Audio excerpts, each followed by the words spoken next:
કેમ છો વિદ્યાર્થી મિત્રો? આપ સૌનું સ્ટુડન્ટ્સનું, ભાઈઓનું, બહેનોનું હથોડા બેચમાં તમારું હાર્દિક સ્વાગત છે. જેમ કે તમે જાણો છો, આપણી હથોડા બેચ કન્ટિન્યુ જઈ રહી છે. રોજબરોજ કોઈને કોઈ સબ્જેક્ટના વિડીયો તમને મળી રહ્યા છે અને અમે પણ ટ્રાય કરી રહ્યા છીએ કે રોજના રોજ તમને વિડીયો મળે કે જેથી તમારી તૈયારીમાં, તમારી પ્રિપેરેશનમાં કોઈ રૂકાવટ જેવું ના આવે. બરાબર છે? તો એવું નહીં કે એક સબ્જેક્ટના રોજ કોઈને કોઈ સબ્જેક્ટના વિડીયો તમને અમે પહોંચાડી રહ્યા છે કે જેથી તમારી તૈયારીને શું મળે? બૂસ્ટ મળે. જેમ કે તમે જાણો છો, નવું વર્ષ ચાલુ થઈ ગયેલું છે. બરાબર, આજે બીજો દિવસ છે નવા વર્ષનો. તો નવા વર્ષમાં તમારી તૈયારીને પણ તમે થોડી નવી કરો. હવે જે તૈયારી પહેલાં 2023માં કરેલી, તો એમાંથી ભૂલો શીખો. બરાબર, કે તૈયારીમાં તમારી ક્યાં ભૂલ રહી ગઈ હતી, કઈ વસ્તુનું મતલબ કે બાકી રહી ગયું હતું, તો એ વસ્તુ પર કામ કરો. અને જે 2024 છે એમાં નવી સ્ટ્રેટેજી બનાવો તૈયારીની. અને ઉત્સાહ પણ ડબલ લાવો. હવે ઉત્સાહ છે, ઉમંગ છે, પોતાની મહત્વાકાંક્ષા છે. તો તમારી તૈયારીમાં બધા ઇમોશન એડ કરો. તૈયારી એટલે ખાલી રોબોટની જેમ ચોપડી ખોલીને વાંચવાનું ના હોય. તૈયારીમાં થોડા ઇમોશન પણ અંદર એડ કરવા જોઈએ. બરાબર, જેમ જમવાનું બનાવતા, જમવામાં કોઈ સારું તમારે જમવાનું બનાવવું હોય તેની અંદર શું એડ કરો? મસાલા એડ કરો, મીઠું, મરચું છે, આ બધું એડ કરો. તો તમારી તૈયારીમાં પણ ઇમોશન હોવા જોઈએ. કયા કયા ઇમોશન હોવા જોઈએ? પોઝિટિવનેસ હોવી જોઈએ પહેલાં તો. બરાબર, જ્યારે પણ એક્ઝામની તૈયારી કરો છો તો વાંચતી વખતે એમાં પોઝિટિવનેસ હોવી જોઈએ. પ્લસ એમાં તમારી એમ્બિશન હોવા જોઈએ. તમે કહેશો કે એમ્બિશન એટલે શું? એમ્બિશનનો મતલબ થાય મહત્વાકાંક્ષા. તો આ પણ વસ્તુ તમારી તૈયારીમાં અંદર હોવી જોઈએ. પછી પેશન હોવું જોઈએ કે કંઈ પણ થાય, મારા આટલા જે ટાર્ગેટ છે તેને અચીવ કરવાનું છે. તો આ પણ એક પેશન તમારી અંદર હોવું જોઈએ. તો આ રીતે એક આખો ઇન્ગ્રીડિયન્ટ બનશે સક્સેસનો. આખો ઇન્ગ્રીડિયન્ટ જે બનશે ને તે શાનો બનશે? સક્સેસનો. ને એ ચાખવાની તમને પછી મજા આવશે. બરાબર છે? ડન. તો આઈ હોપ કે તમારી તૈયારી કન્ટિન્યુ કરો. મેન વાત કરીએ વિડીયોની આપણે. તો વિડીયોમાં તો તમને ખબર છે બધાને, આપણી જે હથોડા બેચ છે એમાં બીજું પેપર આપણું અત્યારે ચાલે છે. ઇંગ્લિશ સબ્જેક્ટનું બીજું પેપર ચાલે છે. અને બીજા પેપરમાં આપણે ગયા વિડીયોમાં સેક્શન બી આપણે ફિનિશ કરેલો. ગયા વિડીયોમાં સેક્શન બી ફિનિશ કરેલો. હવે આજે આપણે જોઈશું સેક્શન સી. આજના વિડીયોમાં આપણે શું જોવાનું છે? તો કે સેક્શન સી. સેક્શન સીની આપણે વાત કરીશું અંદર. તો સેક્શન સીમાં શું આવશે? સેક્શન સીમાં જો વાત કરીએ તો મોસ્ટ ઓફ તો તમારે ગ્રામર આવશે. કેમ એવું થાય છે? ચાલો, કશો વાંધો નહીં, થશે તો એની જાતે.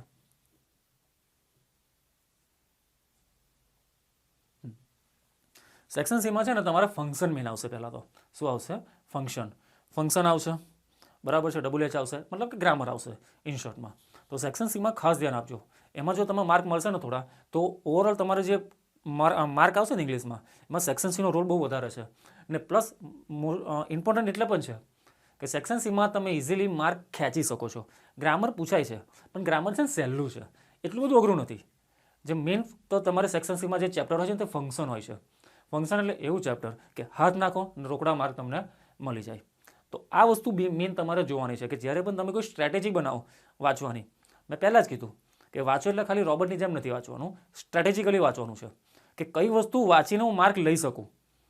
બરાબર, અમુક વસ્તુ એવી હોય ઓછું વાંચો ને પણ માર્ક વધારે મળે, એમાં એવું હોય. તો ઇંગ્લિશમાં એક ચેપ્ટર એવું છે ફંક્શન ચેપ્ટર એવું છે, તૈયારી ઓછી પણ માર્ક જબરજસ્ત મળશે. જે ગ્રામરના જેટલા પણ ચેપ્ટર છે ને તમારા ઇંગ્લિશમાં, એમાં સૌથી વધારે જો માર્ક તમને મળશે ને તો એ તમને ફંક્શનમાં મળશે. તો આ ચેપ્ટર પર ખાસ ધ્યાન તમારે આપવાનું. અને એ જે ચેપ્ટર તમને પૂછાશે સેક્શન સીમાં. તો સેક્શન સીમાં આપણે જોઈએ ફંક્શન. પહેલાં તો થોડું એમનો ફરી જાઉં. બરાબર, થોડું આ બાજુ લખેલું છે ને થોડું આ બાજુ. તો આ બાજુ સવાલ બોલીશ ને પછી એમ જઈશ અને આ બાજુ જવાબ. બરાબર, ગોળ ગોળ આપણે ડાન્સ જ કરવાનો છે. તો પહેલું 33મા નંબરનું બોઇલ વોટર. બોઇલનો મતલબ થાય ઉકાળવું. બોઇલનો મતલબ શું થાય? ઉકાળવું. બોઇલ વોટર એડ નૂડલ લો. પાણી ઉકાળો, અંદર નૂડલ નાખો, અંદર મસાલો નાખો. શું બનશે? બોલો, શું બની જાય? Noodle, hakka noodle. બરાબર, મોંમાં પાણી આવી ગયું છે, વાંધો નહીં, ખાઈ લેવાનું વાંચ્યા પછી. તો બોઇલ વોટર કરો, પાણી ઉકાળો, અંદર થોડા નૂડલ નાખો ને એની અંદર થોડો શું નાખો? મસાલો નાખો. તો આ શું બતાવે? એક્સચેન્જિંગ પ્રેઝન્ટરી આવશે, ડિસ્ક્રાઇબિંગ પર્સન, ડિસ્ક્રાઇબિંગ પ્રોસેસ. તો આવશે તમારે જવાબ આ પ્રોસેસ. તમારો જવાબ શું આવશે? પ્રોસેસ. કેમ પ્રોસેસ? કેમ કે પ્રક્રિયા બતાવે છે. કંઈક વસ્તુ બનાવવાની જો પ્રોસેસ, પ્રક્રિયા બતાવે છે. શેની પ્રક્રિયા બતાવે છે? નૂડલ બનાવવાની. તો આ જવાબ તમારો આવશે પ્રોસેસમાં. એની પછી બીજી વાત કરીએ આપણે. The watch. વોચ એટલે ઘડિયાળ. Which your father has given you. Watch એટલે શું થાય? ઘડિયાળ. વિચ યોર ફાધર, વિચનો મતલબ થાય કે છે, કે હાથ થોડો ઊંધો પડે છે એટલા માટે. વોચ એટલે ઘડિયાળ. Which your father has given you, જે તમારા પિતાજીએ તમને આપી છે, ઇઝ વેરી બ્યુટીફુલ, બહુ મસ્ત છે. કેવી છે? Very beautiful. તો આ શેની વાત કરી આપણે? ફાધરની વાત કરી કે ઘડિયાળની વાત કરી? થોડું કન્ફ્યુઝન થાય. આમાં વાત આપણે કોની કરી? એક બાજુ છે વોચ, બીજી બાજુ છે ફાધર, બરાબર. પણ મેઇન વાત કોની કરી છે? ઘડિયાળની. એ તો પિતાજીએ તમને આપેલી છે. ઓલા મેઇન અંદર આપણા પિક્ચરમાં હીરો કોણ છે? ઘડિયાળ. વોચ એટલે ઘડિયાળ કે જે તમારા પિતાજીએ તમને આપી છે, તે સુંદર છે, અતિ સુંદર છે, બરાબર. તો મેઇન હીરો કોણ છે? ઘડિયાળ. ઘડિયાળ એટલે શું આવે? વસ્તુ. ઘડિયાળ એટલે વસ્તુ કહેવાય. સજીવ તો હોય નહીં, એના કંઈ બે હાથ ના હોય, બે પગ ના હોય, વસ્તુ. તો આ તમારો જવાબ શેમાં આવશે? Describing thing. થિંગનો મતલબ થાય વસ્તુ અને ડિસ્ક્રાઇબનો મતલબ થાય વર્ણન. વસ્તુનું વર્ણન. ઘડિયાળનું વર્ણન કર્યું, એનો મતલબ એવું થાય કે આપણે કોઈ વસ્તુનું વર્ણન કર્યું છે. તો આનો તમારો આન્સર આવશે ડિસ્ક્રાઇબિંગ થિંગ. ડન. પછી પાછું એમ આવી જાઉં. Hello, how are you. આ શું છે?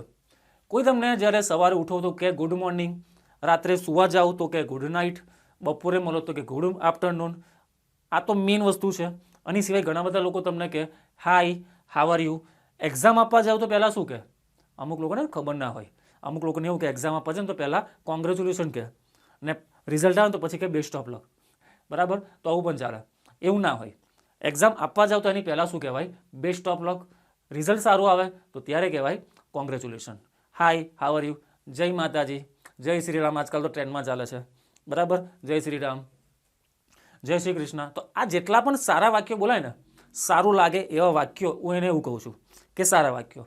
આ બધા આવશે એક્સચેન્જિંગ પ્લેઝન્ટરીઝ, બરાબર. જ્યારે તમે કોઈને મળો છો તો કહેશો હાવ આર યુ. સામેવાળો વ્યક્તિ કહેશે fine, nice to meet you. Nice to meet યુનો મતલબ થાય તમને મળીને આનંદ થયો. ભલે ના ગમી હોય, યાર કેવો માણસ છે, બોલવાનું પણ કે નાઇસ ટુ મીટ યુ, તમને મળીને આનંદ થયો. તો આ બધા વાક્યો શેમાં આવશે? એક્સચેન્જિંગ પ્લેઝન્ટરીઝમાં જ આવશે. એક્સચેન્જિંગ પ્લેઝન્ટરીઝ, બરાબર. તો આમાં શું લખ્યું છે કે હેલો, હાવ આર યુ. ભાઈ કેમ છો તમે? મજામાં? ના મજામાં તો કહી દેવાનું મજામાં, બરાબર. તો આમાં જવાબ આવશે તમારો આ એક્સચેન્જિંગ પ્લેઝન્ટરીઝ. તો આમાં તો તમારા બેઠા 3 માર્ક મળી ગયા તમને. મેં કીધું ને, ફંક્શન ચેપ્ટર એવું છે, ગ્રામેટિકલી બહુ આઈએમપી ચેપ્ટર છે. તૈયારી તમે ઓછી કરો, થોડું ખાલી વાંચો ને, કોન્સેપ્ટ સમજો ને, તો તમને જબરજસ્ત માર્ક એમાંથી મળી શકે એવા છે. જબરજસ્ત એવું નહીં કહેતો 80માંથી 40 મળે, એવું નહીં. પણ ગ્રામરમાં જો માર્ક મળે ને તો હાઈએસ્ટ માર્કવાળું ચેપ્ટર ફંક્શન છે. એનાથી મોટું બીજું કોઈ નથી અત્યારે. ડન. તો આ પહેલાં પતી ગયું. સેક્શન સીમાં પહેલી એક્સરસાઇઝ કરીએ આપણે. નેક્સ્ટ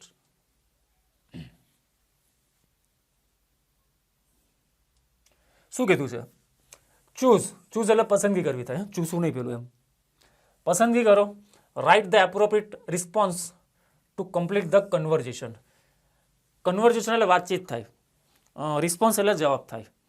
તો અંદર જે વાતચીત કરી છે એના જવાબ તમારે આપવાના છે. પણ શેના બેઝ છે? આ ફંક્શન. આમાં પણ શું આવશે? તમારે ફંક્શન આવશે. જેમ કે પહેલું ડૉક્ટર કહે છે, ડૉક્ટરે શું કીધું? Seeking information. સીકિંગ ઇન્ફોર્મેશનનો મતલબ એવો થાય માહિતી મેળવવાનો પ્રયત્ન કરવો. એટલે જનરલી સીકિંગ ઇન્ફોર્મેશનવાળા વાક્ય છે ને 99.99% પ્રશ્નાર્થ જ હોય. યાદ રાખજો કે જ્યારે પણ સીકિંગ ઇન્ફોર્મેશનનું વાક્ય મોટા ભાગે તમને કેવા જોવા મળશે? તો કે પ્રશ્નાર્થ હોય. કેમ એવું? સીકિંગ ઇન્ફોર્મેશનનો મતલબ થાય માહિતી મેળવવાનો પ્રયત્ન કરવો. તો માહિતી મેળવવાનો જ્યારે આપણે પ્રયત્ન કરીએ છીએ તો માહિતી મેળવવાનો પ્રયત્ન કરવા માટે આપણે સવાલ પૂછવો પડે પહેલાં. જવાબ ક્યારે મળે? કે જ્યારે સવાલ પૂછવામાં આવે, એની સિવાય જવાબ ના મળે. જેમ કે મારે બસ સ્ટેન્ડ પર ગયો, બસ સ્ટેન્ડ પર મારે ક્યાંક જવું છે, તો જે ટિકિટ બારી હશે, બરાબર, પેલું આવે ને ઇન્ક્વાયરી કાઉન્ટર, તો ઇન્ક્વાયરી કાઉન્ટરમાં જઈને પૂછીશું કે સર આ બસ કેટલા વાગે આવશે, આ બસ કેટલા વાગે આવશે, તો ત્યારે મને જવાબ મળશે. તો જવાબ મેળવવા માટે મારે શું કરવું પડ્યું? તો કે પ્રશ્ન પૂછવો પડે. તો જ્યારે પણ પ્રશ્ન પૂછાય એને કહેવાય સીકિંગ ઇન્ફોર્મેશન. માહિતી મેળવવાનો પ્રયત્ન કરવો. તમે મારી સામે આવો તો મારે તમને પૂછવું હોય કે ગઈકાલે તમે શું ખાધેલું, મતલબ કે મારે જાણવું છે કે ગઈકાલે તમે શું ખાધેલું. તો આ વસ્તુ જાણવા માટે મારે તમને સવાલ પૂછવો પડે કે તમે શું ખાધેલું. સવાલ પૂછીશ તો મને તમે આન્સર આપશો. That's it. તો જ્યારે પણ કોઈ ઇન્ફોર્મેશન મેળવવી હોય સીક એટલે મેળવવું થાય, શીખ કરવું હોય, ઇન્ફોર્મેશન શીકિંગ હોય તો એની માટે સવાલ પૂછવો પડે. એટલે હિન્ટ તમને આપું છું કે સીકિંગ ઇન્ફોર્મેશનમાં મોસ્ટ ઓફ વાક્ય તમને કયા આવશે? પ્રશ્નાર્થ જ આવશે. બરાબર છે? તો જોઈએ, ડોક્ટર કઈ કહે છે? સીકિંગ ઇન ઇન્ફોર્મેશન મતલબ કે માહિતી મેળવવાનું છે. તો પેશન્ટ શું જવાબ આપે છે? આઈ એટ. એટનું વર્તમાન થાય ઇટ. ઇટનો મતલબ થાય ખાવું. બરાબર? એનું ભૂતકાળ છે એટ.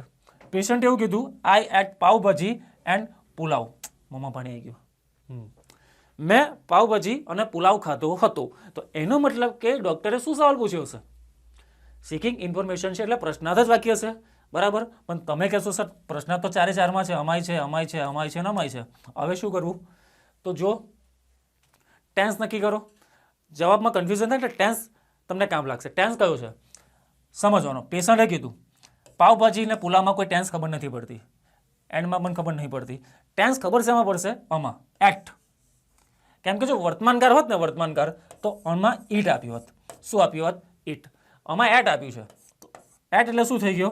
તો કે ભૂતકાળ. એટનો મતલબ શું કહેવાય?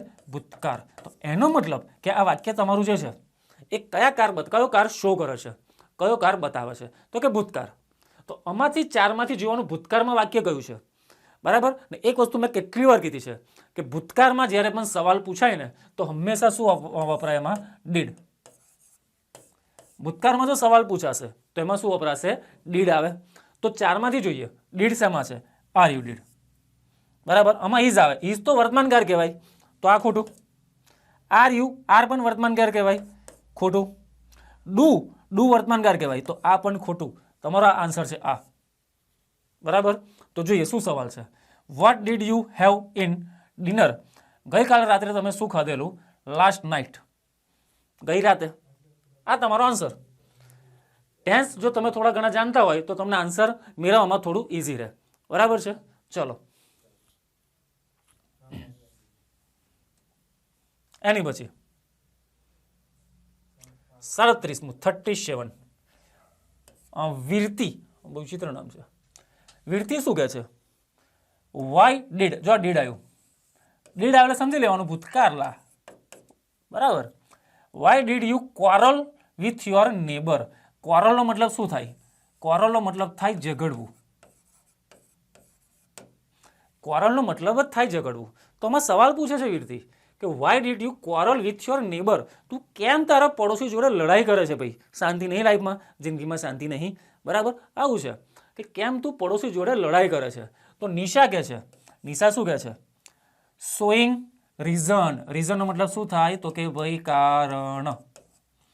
નિશા કારણ આપે છે કેમ ઝઘડે છે.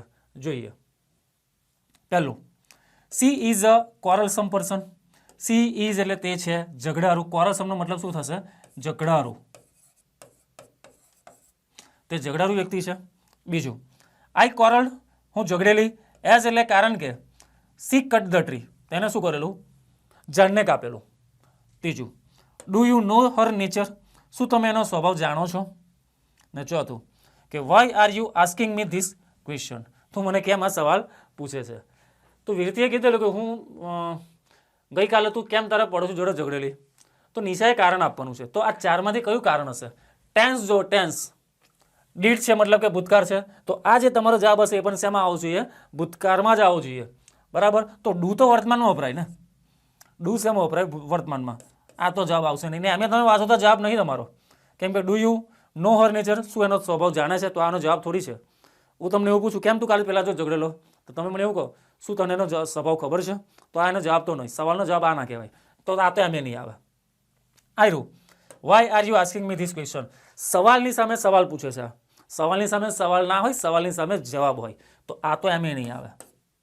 આ બે બાકી રહ્યા. બરાબર? તો C is a quarrelsome person, તે ઝઘડારું વ્યક્તિ છે એટલે હું ઝઘડેલી. હવે કોઈ માણસ ઝઘડારું હોય તો એનો મતલબ એવું થોડું કે આપણે એને ઝઘડ્યા જ કરવાનું, એવું ના હોય. એમ ઇઝ આવે છે વર્તમાનકાળ. ના તમારો જવાબ. આઈ ક્વારલ્ડ, આ ભૂતકાળ. જો ઈડી, ઈડીનો મતલબ થાય ભૂતકાળ બતાવે છે. આઈ ક્વારલ્ડ, હું ઝઘડેલી. એઝનો મતલબ થાય કારણ કે. ભાઈ હા યાદ રાખજો, હું લખું છું. એઝનો એક મતલબ તરીકે પણ થાય. એઝ એટલે ના તરીકે, એઝ. ને એઝનો એક મતલબ થાય કારણ કે. આ સમજવાનો ટ્રાય કરજો. એઝના બે મતલબ થાય. ઘણા બધા થાય. એમ તો એઝ એટલે ના જેવું પણ થાય. પાછું એઝનો મતલબ એક થાય કારણ કે. આઈ ક્વારલ, હું ઝઘડેલી. એઝ એટલે કારણ કે સી કટ ધ ટ્રી, તેને શું કરેલું? ઝાડ કાપેલું. બરાબર, તો ઝઘડી તો ખોટું કહેવાય, તો મારવી જોઈએ. બરાબર, ચલો, તો આ તમારો આન્સર. હવે નેક્સ્ટ કવિતાબેન આયા આપણા. કવિતાબેન શું કહે છે? વિલ યુ શો મી, શું તમે મને બતાવશો? વેર ધ જલારામ ટેમ્પલ ઇઝ, કે જલારામ ટેમ્પલ ક્યાં છે? તો પારસ કહે છે. પારસ શોઈંગ લોકેશન. જો આમાં તમારે શું બતાવવાનું છે? લોકેશન. સૌથી સહેલું ફંક્શન આ હોય, લોકેશન. તમને આઈડિયા આવી જ જાય. એક તો લોકેશન અને બીજું પ્રોસેસ. આ બે ફંક્શન છે ને બહુ સહેલા. બરાબર, કેમ કે પ્રોસેસમાં તમારે ચારમાંથી જે વાક્ય મોસ્ટ ઓફ લાંબુ હોય ને એ 99% છે ને તમારો જવાબ હોય. હવે સપોઝ કરો કે 4 વાક્ય લાંબા હોય તો તમે શબ્દ ગણવાના બેઠા, એવું ના હોય. જનરલી ચારમાંથી જે વાક્ય લાંબુ હોય ને એ તમારો જવાબ હોય. પ્રોસેસમાં એવું છે, કેમ કે પ્રોસેસ હંમેશા લાંબી બતાવવાની હોય થોડી, કે પહેલાં આમ કરો, પહેલાં આમ કરો. એમાં ટૂંકું વાક્ય સેટ જ ના થાય. વન્સ અપોન એવું કદાચ હોઈ શકે, પણ મોટાભાગના કેસમાં વાક્ય કેવું હોય છે? લાંબુ હોય છે. તો કવિતા કહે છે વિલ યુ શો મી, શું તમે મને બતાવશો કે વેર ધ જલારામ ટેમ્પલ ઇઝ, કે જલારામ ટેમ્પલ ક્યાં આવેલું છે? તો આ ભાઈ લોકેશન બતાવવાનું છે. તો ચલો, હા જો પહેલું આઈ ડોન્ટ નો, મને નહીં ખબર. આ જવાબ આવે પહેલાં તો, આ જવાબ જ ના આવે. બરાબર, કોઈ તમને સરનામું પૂછે તો તમે એવું કહો મને નહીં ખબર, આગળ જવાબ ના કહેવાય. ચલો બીજું, let me check in Google. હા બી ના હોય. બરાબર, ઉભારો છે ગૂગલમાં ચેક કરીને બતાવું, એવું નહીં ભાઈ, શાંતિ રાખતું બે જા. એની પછી it is a walking distance. Walking એટલે ચાલવાનું, ચાલવાનું. ડિસ્ટન્સ એટલે અંતર. એ ચાલવાનું વોકિંગ ડિસ્ટન્સ પર છે, મતલબ કે ચાલીને પહોંચાય એવું છે. તો આ બે લોકેશન નથી બતાવતું. લોકેશન આ રહ્યું. It is the near town hall. Town હોલની નજીક છે. On the way to Lal Darwaja. લાલ દરવાજાના રોડ ઉપર તમે જાઓ ને તો ત્યાં ટાઉન હોલ છે, તેની નજીકમાં છે. તો ધીસ ઇઝ યોર આન્સર. આ તમારો જવાબ છે. બરાબર, હવે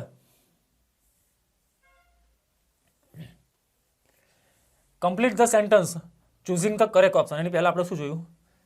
38મું જોયું, 37મું જોયું ને 36મું. બરાબર, 3 માર્કમાં બેઠા લેવાના છે.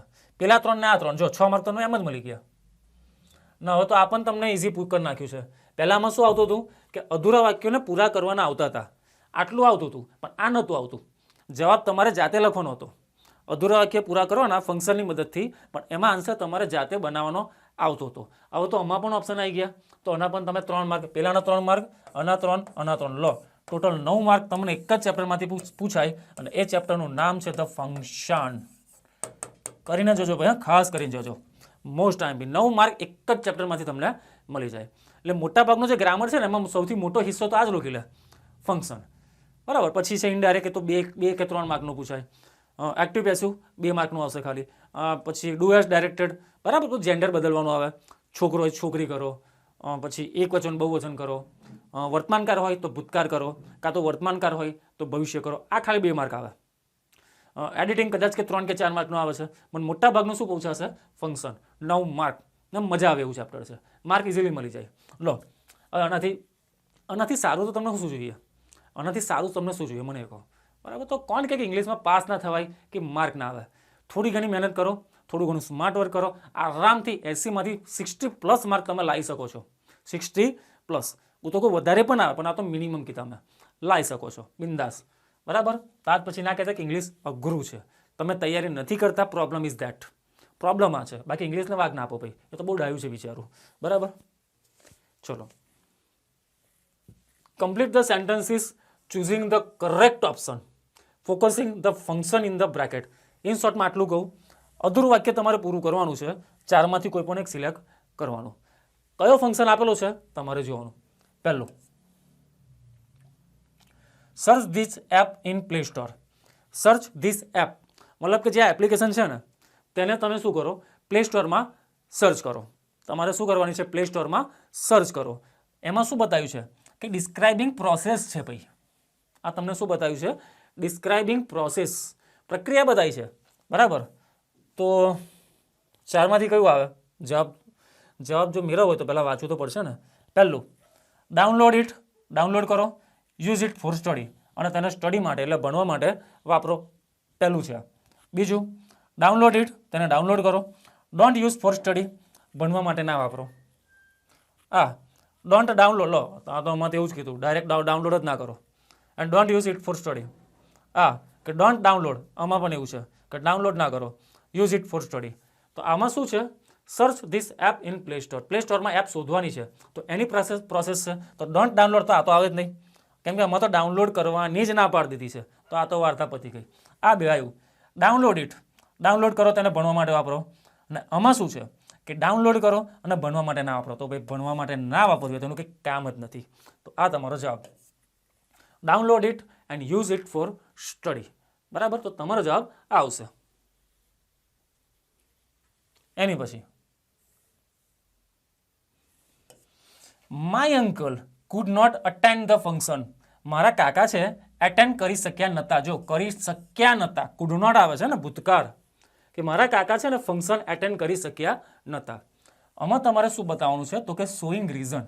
અમારે છે આમાં તમારે કારણ આપવાનું છે કે કાકા કેમ ગુલ્લી મારી દીધેલી બરાબર ફંક્શનમાંથી. આમાં તમારે કારણ આપવાનું છે. તો શું કારણ હોય? સો ધેટ આવે એટલે કારણ ના જ હોય. વાક્ય વાંચવાની જરૂર નથી, કેમ કે સો ધેટનો મતલબ શું થાય કે જેથી. આ પર્પઝ બતાવે છે, પર્પઝ, રીઝન નહીં. સો ધેટ એ પર્પઝ, હેતુ બતાવે છે, રીઝન નહીં. આ ના આવે. સો પણ ના આવે, આ પણ પર્પઝ બતાવશે, સોરી રિઝલ્ટ બતાવશે.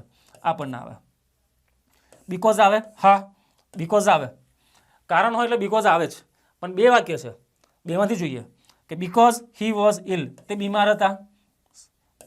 બીકોઝ હી વોઝ નોટ ઇલ, તે બીમાર નહોતા. તો ભાઈ બીમાર નહોતા તો આવું જોઈએ ને શાંતિથી ફંક્શનમાં, બરાબર છે. તો આ જવાબ થવાનો જ નથી. જવાબ કયો આવશે? આ કે બીકોઝ હી વોઝ ઇલ, તે બીમાર હતા. બરાબર. એની પછી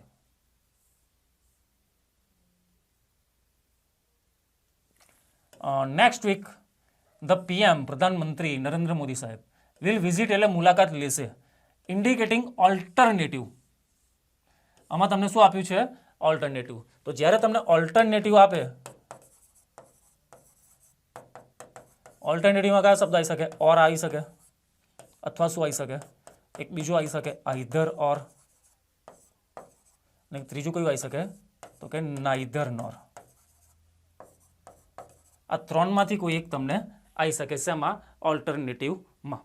બરાબર. તો જોઈએ પીએમ મોદી વિલ વિઝિટ એટલે પીએમ મોદી મુલાકાત લેશે. શેની મુલાકાત લેશે? આઈધર અહેમદાબાદ નોર વડોદરા. ભાઈ આઈધર આવે ને તો એની સાથે ઓર આવે. જો આઈધર સાથે ઓર આવે, આમાં શું છે? આઈધરની સાથે નોર, આ નહીં આવે.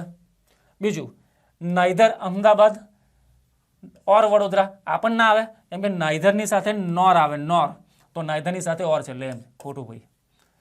આઈધર અહેમદાબાદ એન્ડ વડોદરા, તો આઈધરની સાથે મેં કીધું ને આઈધરની સાથે ઓર આવે, એન્ડ ના આવે, તો આ પણ ખોટું. તો આ જ બાકી હતું, તો આ જ જવાબ હશે. પણ એમાં જોઈ લઈએ ને આઈધર અહેમદાબાદ ઓર વડોદરા, આઈધર ઓર આવી ગયું, તો આ તમારો જવાબ. ડન. ખબર પડી. ફંક્શન ખરેખર બહુ સહેલું છે, ખરેખર બહુ સહેલું છે. બરાબર. થોડું ઘણી મહેનત કરો ખાલી, બસ. આમાં સૂચના છે ને બાકીનું પેલી સ્લાઇડ ઉપર હશે. જોઈ લઈએ સૂચના શું છે. Complete the paragraph. બરાબર, કે પેરેગ્રાફને કમ્પ્લીટ કરો. ફિલિંગ ઇન ધ બ્લેન્ક્સ, ખાલી જગ્યા પૂરવાની છે with the appropriate word from the bracket. આમાં છે ને તમારે એક મિનિટ, હા મોટું કરી લઈએ થોડું. પેરેગ્રાફ આપેલો છે, ઉપર 3 શબ્દ છે. તો પેરેગ્રાફમાં જે સુટેબલ શબ્દ આવે તેમાં તમારે જોવાનું છે. આમાં જો એક વસ્તુ યાદ રાખજો, આ પેરેગ્રાફ જો 3 માર્કનો પૂછાય છે, 3માં બરાબર 3 જવાબ છે. આમાં જો તમારે 2 જવાબ સાચા પડશે ને તો ઓટોમેટિક 3 માર્ક મળશે તમને. કેમ કે જો 2 ખાલી જગ્યા સાચી ને તો ઓટોમેટિક ત્રીજી પણ સાચી હશે જ. બરાબર. તો બાય 2 ગેટ 3 ફ્રી. કપડાની કેવી ઓફર આવે? દિવાળી પર ઓફર આવે ને કે 2 જોડી ખરીદો અને 3 જોડી તમને સાથે 1 જોડી ફ્રી મળે. આમાં પણ એવું છે કે 2 ખાલી જગ્યા સાચી તો માર્ક મળશે 3. બરાબર. પણ ખોટામાં એવું નથી. જો 2 ખોટી પડી ગઈ ને, 2 ખોટી પડી ગઈ તો એનો મતલબ એવું ના ત્રીજી ખોટી હોય. બરાબર. ખોટામાં એવું ના હોય, સાચામાં એવું જ હોય. પ્રોવાઈડ એટલે પૂરું પાડવું થાય. પહેલા મિનિંગ સમજો તો આ આવડે. એમને તમે તુક્કા મારો જય માતાજી તો એમાં મેળ જ ના પડે. સમજો. પ્રોવાઈડનો મતલબ થાય પૂરું પાડવું.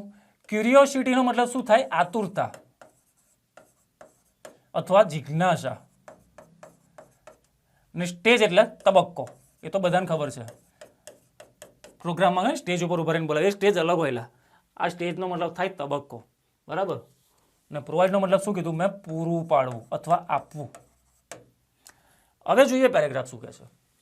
પેરેન્ટ્સ એન્ડ ટીચર્સ, માતા પિતા અને શિક્ષકોએ મસ્ટ એટલે ફરજિયાતપણું બતાવે, મસ્ટ ફરજિયાતપણે સેટિસ્ફાઈ, સેટિસ્ફાઈનો મતલબ થાય સંતોષવું, તો સેટિસ્ફાઈ ધ ખાલી જગ્યા ઓફ ચિલ્ડ્રન, બાળકોનું શું સંતોષવું જોઈએ? બાળકોમાં શું આવે? તો કે ભાઈ આ ક્યુરિયોસિટી આવે. તો પહેલાનો જવાબ આવશે ક્યુરિયોસિટી મતલબ જિજ્ઞાસા. સ્પેલિંગ થોડું લોચા વાગી ગયા, ઉતાવળમાં લખવા જાય ને તેવું જ થાય. જલ્દી કે કામ શેતાન કહેવું હોય છે ને કહેવત, એનો મતલબ બરાબર જ છે. પહેલા ખાલી જગ્યામાં શું આવશે? ક્યુરિયોસિટી. એટલે કે માતા પિતા અને બાળકોએ, બાળકો નહીં, માતા પિતા અને ટીચરે બાળકોની શું સંતોષવી જોઈએ? જિજ્ઞાસા. Okay, done. એટ એવરી ખાલી જગ્યા ઓફ ધેર લર્નિંગ પ્રોસેસ, તેમની જે લર્નિંગ પ્રોસેસ છે તેમાં ખાલી જગ્યા પર, તો એમ બીજામાં જવાબ આવશે સ્ટેજ. બીજાનો આન્સર શું આવશે? સ્ટેજ. જે તેમની શીખવાની પ્રોસેસ છે તેના દરેક સ્ટેજ ઉપર, દરેક તબક્કો ઉપર, બરાબર, સેટિસ્ફાઈ ધ ક્યુરિયોસિટી. અને જે બાકી શું રહ્યું? પ્રોવાઈડ. તો છેલ્લામાં આવશે પ્રોવાઈડ. ભલે છેલ્લું એક બાકી રહેલું એમાં પ્રોવાઈડ આવે, પણ એનું મિનિંગ તો સમજી લઈએ, બરાબર. ધે મસ્ટ પ્રોવાઈડ ધેમ, તેમને પૂરું પાડવું જ પડશે. વિથ ઓલ ઓપોર્ચ્યુનિટીઝ એટલે બધી જ તકો, ટુ એક્સપ્લોર ધ થિંગ એટલે વસ્તુઓને સમજવાની, અરાઉન્ડ ધેમ તેમની આજુબાજુ જે પણ છે તે. તો ડન. આમાંથી તમને કેટલા માર્ક મળશે? Total 3 mark. મેં પહેલાં જ કીધું ને, જો 2 ખાલી જગ્યા સાચી પડશે ને તો ઓટોમેટિક ત્રીજી સાચી જશે તમારી. અમુક ટાઈમે છે ને, અમે એક વસ્તુ કહું તમને, અમુક લોકો પહેલેથી શરૂ કરશે, ખબર એવું સમજી લો કે 3માંથી મિનિંગ તમને એટલો આઈડિયા નહીં આવતો કે 3ના મિનિંગ શું છે, અને પેરેગ્રાફનું ગુજરાતીમાં તમને થોડું ઘણું જ આવડે છે. તો અમુક ટાઈમે શું કરો કે પહેલી ખાલી જગ્યા સમજવાનો ટ્રાય કરીએ. ચલો, આ સમજ નથી પડતી તો જવા દો. આમાં જો કદાચ ખબર પડી જાય ને તો આનો જવાબ પહેલાં ટ્રાય કરો કે 3માંથી આ કઈ જગ્યાએ શૂટ થાય છે. 50% જો ગુજરાતી તમને આવડતું હોય ને તો આ ટ્રાય કરો કે આ ખાલી જગ્યામાં કયો જવાબ તમને સેટ થાય છે થોડો સમજવાનો. આ ખબર નથી પડતી તો આમાં ટ્રાય કરો કે આમાં કયો જવાબ સેટ થાય છે. આમાં જો આઈડિયા આવી ગયો કે આમાં આ જવાબ આવી શકે છે તો આમાં જવાબ લખી દો. બાકી શું રહ્યા? 2. બરાબર. તો આ રીતે પણ તમે થોડી ટેકનિક વાપરી શકો છો આમાં. ચલો, એની પછી એક મિનિટ પાણી પીલું થોડું, તરસ લાગી ભાઈ, મને છે ને એમ પણ તરસ વધારે લાગે ભાઈ.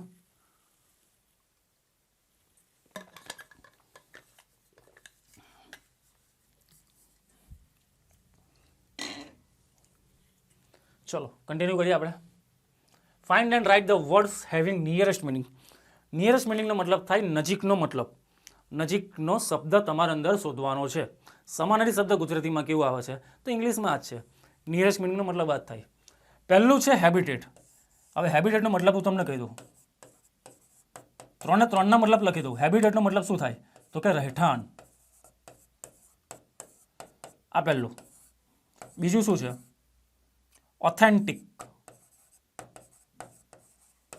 ઓથેન્ટિકનો મતલબ શું થાય? સાચું, રિયલ. ને ત્રીજું છે સમિટ.